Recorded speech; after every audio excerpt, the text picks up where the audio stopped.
رات کا گہرا اندھیرا تھا۔ شہر کی گلیوں پر خاموشی چھائی ہوئی تھی، مگر مسجد کے اندر ایک جوان لڑکا سجدے میں روح کی پوری توانائی کے ساتھ رو رہا تھا۔ اے اللہ، اگر تو نے راستہ نہ دکھایا تو میں کھو جاؤں گا۔ اس کا نام حمزہ تھا اور اس رات کی دعا نے اس کی زندگی کو ہمیشہ کے لیے بدل دینا تھا۔ حمزہ ایک غریب گھرانے سے تھا۔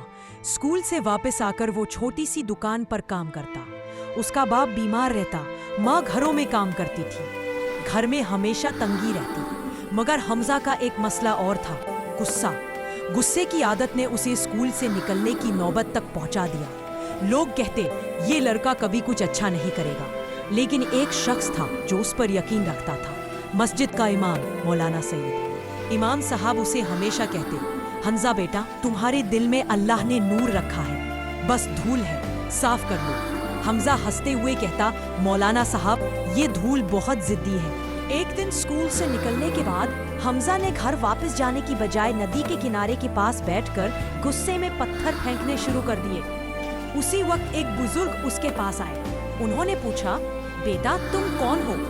حمزہ نے بے عزتی کے لہجے میں کہا، کون ہوتا ہوں سے آپ کو کیا مطلب؟ بزرگ نے مسکراتے ہوئے کہا، مطلب بہت ہے، کیونکہ تمہاری آنکھوں میں درد ہے۔ حمزہ رک گیا۔ بزرگ نے ایک جملہ کہا جو حمزہ کے دل میں اتر گیا، جس کے دل میں درد ہوتا ہے اللہ اس کو کبھی بے مقصد نہیں بناتا۔ حمزہ چپ ہو گیا، یہ بات اسے سیدھا چبھی۔ بزرگ نے اسے ایک کتاب دی، قلب کا سفر۔ اس رات حمزہ نے زندگی میں پہلی مرتبہ کسی اسلامک کتاب کے 5 صفحے پڑھے اور پوری رات سو نہ سکا۔ اس دن سے اس کے اندر ایک عجیب تبدیلی شروع ہوئی۔ حمزہ روز مسجد جانے لگا۔ پہلے صرف امام صاحب سے بات کرنے جاتا، پھر قرآن کی تفسیر سننے لگا۔ غصہ کم ہونا شروع ہوا۔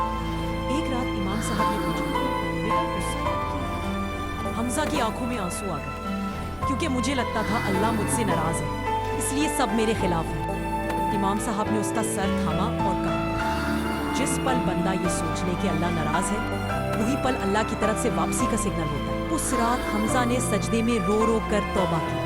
جب زندگی راہ پر آنے لگی، امتحان بھی شروع ہو گیا۔ ایک، باپ کی بگڑتی صحت، اس کے والد کی طبیعت اور خراب ہو گئی، دواؤں کے پیسے نہیں تھے۔ حمزہ نے دعا کی، یا اللہ میری ماں کو تکلیف نہ دو۔ 2، جاب کا مسئلہ، دکان کا مالک کہنے لگا، پڑھائی برباد کر دی، اب یہاں بھی کام ڈھنگ کا نہیں ہوتا، کل سے مت آنا۔ حمزہ نے ہاتھ بند کر کہا، بھائی جان ایک موقع اور، مگر نہ ملا۔ 3، گھر کی پریشانی، ماں نے رو کر کہا، بیٹا تمہارے پاس روٹی کے پیسے تک نہیں۔ یہ سب سن کر حمزہ مسجد چلا گیا، امام صاحب کو سب بتایا۔ امام صاحب نے جس ایک بات بولی، بیٹا جب اللہ بندہ سے سب چیزیں چھین لیتا ہے تو سمجھ لو اللہ خود دیکھ رہا ہوتا ہے کہ میرا بندہ کہاں جاتا ہے، میرے پاس یا دنیا کو پاس۔ حمزہ نے کہا، میں اللہ کے پاس جاؤں گا۔ اس رات اس نے اللہ کو پکارا، دل سے، روح سے اور آنکھوں کے آنسوؤں سے۔ اگلے ہی دن مولانا صاحب نے ایک اسکول پرنسپل سے بات کی۔ پرنسپل نے حمزہ کو فری اسکالرشپ دے دی، اس شرائط پر کہ وہ ڈسپلن رکھے۔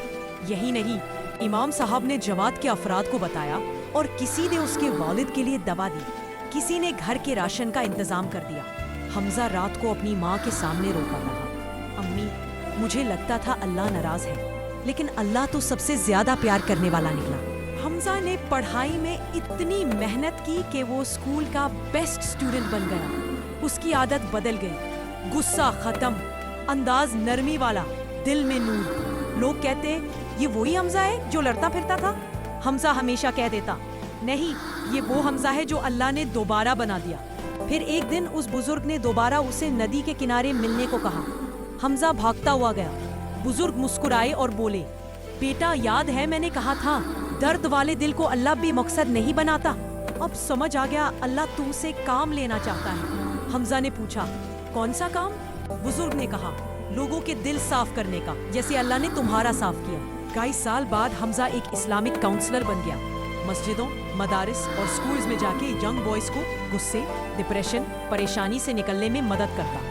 جب بھی کوئی لڑکا روتا یا غصہ کرتا، وہ صرف ایک بات کہتا، درد والے دل کو اللہ کبھی بے مقصد نہیں بناتا، تمہارا بھی وقت آئے گا، بس اللہ کو حقیقی طور پر پکارو۔